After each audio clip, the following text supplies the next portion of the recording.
Jadzia Axelrod, I believe, is this person's name. And they are a writer of this Hawk Girl series for DC Comics. And they had some interesting things to say. Was brought to my attention. Let me give credit to where it's due really quick. Max actually shared this here. Now let's listen in and I'll tell you guys kind of what my thoughts, my views on it. Let's listen in real quick.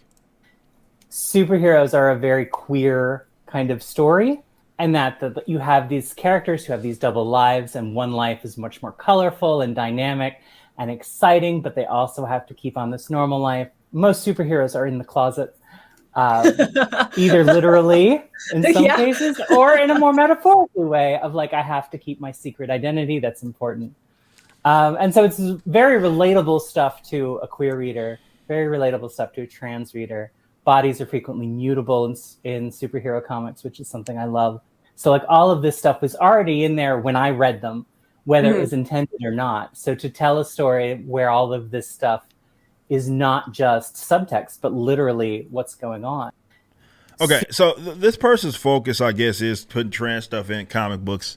At least from what I pick up. I don't want to straw man the position, but I will speak on a bit of what she was saying at the beginning of whatever it is. I'm assuming that both of these people are trans. If I'm correct on that, my apologies on that. Nonetheless, narcissism is what some people will call it. I don't know what it is, but I think what these folks don't seem to understand is why people take such issue with that is because you make then sexuality basically the defining trait.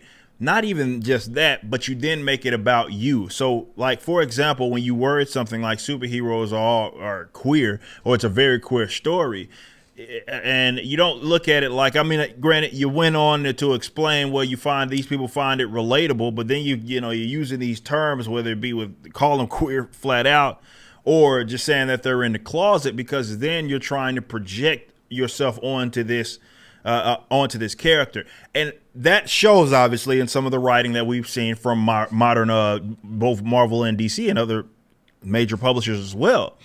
But the issue isn't the relatability, right?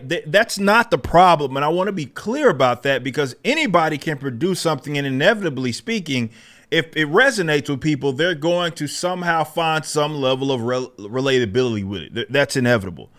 What you're doing is different. It's more of projection. It's more of, well, this is who you are. This is your defining trait. This is everything it is about you. And therefore, this is reflective of these characters, regardless of whether or not that is the intention, because that's what it is that you said.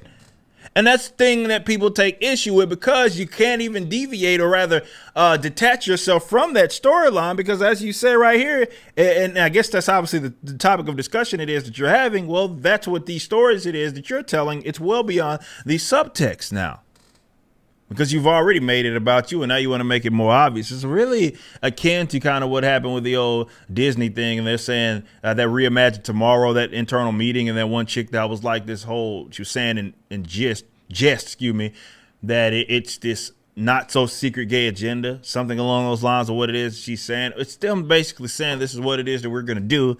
This is our intention, and we're going to use these characters, and we're going to use this brand in order to do it. And that's the type of stories it is that they want to tell. And if that's the story they want to tell, then okay.